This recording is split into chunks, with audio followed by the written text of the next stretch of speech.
Seguramente conoces los 10 mandamientos de la Biblia, esos que generalmente consideramos como buenos consejos. No mates, no robes, honra a tus padres, así sigue la lista. Y esos son solo los primeros 10. En realidad hay un total de 613 mandamientos, todos entregados al antiguo pueblo de Israel, y se encuentran en los primeros 5 libros de la Biblia, que en hebreo se llama la Torá. La palabra Torah es usualmente traducida al español como la ley, porque contiene todas estas leyes, y al leerlas te preguntas, ¿se supone que yo cumpla con alguna de ellas, con todas ellas? ¿Cuál es el propósito de la ley? Bueno, esa traducción es un poco confusa, porque aunque la Torá tiene leyes en ella, el libro como tal es fundamentalmente la historia acerca de cómo Dios está creando una nueva clase de personas que son completamente capaces de amar a Dios y a los demás. Y cuando Jesús enseñó sobre la Torá, Él dijo que Él estaba dando cumplimiento a esa historia. Cuéntame la historia y cómo es cumplida. La historia comienza con Dios creando a la humanidad, que se revela. Y Dios escoge a Abraham para bendecir a todas las naciones a través de su familia.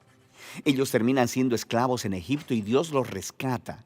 Después, en el monte Sinaí, Dios hace un pacto con Israel como un acuerdo. Y todas las leyes que Moisés le da a Israel son los términos de ese acuerdo. Son como una constitución. Algunas de las leyes son sobre los rituales y las costumbres que separan a Israel del resto de las naciones. Otras son sobre la justicia social o la moralidad, y al seguirlas, Israel le mostraría a las otras naciones cómo es Dios. Así que el resto de la Torá es la lista completa de las leyes que Moisés dio a Israel. Bueno, no. El resto de la Torá solo continúa la historia, y los 613 mandamientos solo son una selección de esa constitución original, y aún esos se repartieron en puntos estratégicos dentro de la historia. Pon atención, porque verás un patrón muy claro. Moisés le da las primeras leyes a Israel. No adores otros dioses, no hagas ídolos. Y justo después de eso, hay una historia de cómo Israel rompió precisamente esos mandamientos. Ellos adoraron el becerro de oro. Por lo que Moisés da más leyes. Y luego encuentras más historias de rebelión. Luego más leyes. Y de nuevo rebelión. Luego más leyes. Más rebelión. Y empiezas a entender el punto. Claro, no importa cuántas leyes haya, ellos simplemente seguirán rebelándose.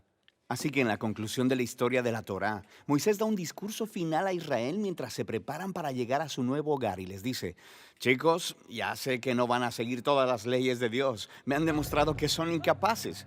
Moisés dice que el problema es que sus corazones son duros y que van a necesitar corazones transformados si algún día van a seguir realmente la ley de Dios. Y tenía razón, la historia sigue para contar el completo fracaso de Israel. Entran a la tierra y rompen todas las leyes. Así es. La siguiente sección de los libros de la tradición judía son los 15 libros de los profetas. Ellos reflexionan sobre la historia. Por ejemplo, Ezequiel dijo que si Israel iba algún día a obedecer la ley, el Espíritu de Dios tendría que transformar sus duros corazones en corazones blandos. Y Jeremías dijo que en ese momento la obediencia a los mandamientos de Dios no se sentiría como una obligación, sino que estaría escrito en lo profundo de sus corazones. Isaías prometió un futuro líder, el Mesías de Israel, que guiaría a todo el pueblo en obediencia a la ley. En la tradición judía, todos estos libros se llaman los profetas, incluso los libros históricos, porque están continuando la historia contada desde la perspectiva de los profetas. Está bien. Entonces tenemos la ley y los profetas, y ellos están contando una historia conectada sobre el deseo de Dios de bendecir al mundo entero a través de un pueblo, Israel, quien resulta que necesita un nuevo corazón. Sí, y Jesús se vio a sí mismo continuando la historia. Él estaba de acuerdo con la ley y los profetas cuando él enseñó que del corazón humano salen las partes más terribles de la naturaleza humana. Es como si la configuración por defecto de nuestros corazones es opuesta a la ley de Dios. Pero Jesús también dijo que él vino a resolver ese problema y en sus palabras, a cumplir la ley. ¿Qué quiere decir con cumplir la ley?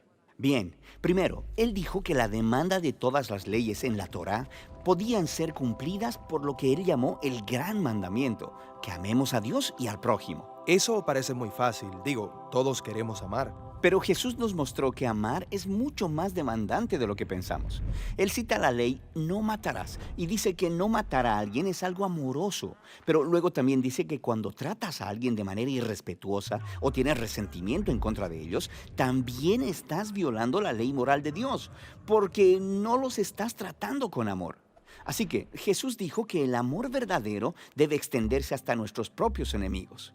Por lo que, aunque un mandamiento parece muy simple, Jesús nos mostró que nuestros corazones no están equipados para cumplir ni siquiera este mandamiento básico de Dios, de amar a los demás. Eso es un poco deprimente. Pero donde Israel falló, Jesús llevó la historia a su cumplimiento. Como el Mesías de Israel, Él amó completamente a Dios y a los demás y le mostró a todas las naciones cómo es Dios en realidad. Él hizo esto a través de sus actos de compasión y misericordia, y después amando a sus enemigos hasta la muerte. Y después de su resurrección, Él le dijo a sus seguidores que Él enviaría al Espíritu de Dios para transformar sus corazones, para que ellos pudieran seguirle y cumplir el propósito de la ley, amar a Dios y amar al prójimo. Así que esto cumple la historia de la ley y los profetas, o en las palabras del apóstol Pablo, el que ama a su prójimo ha cumplido la ley.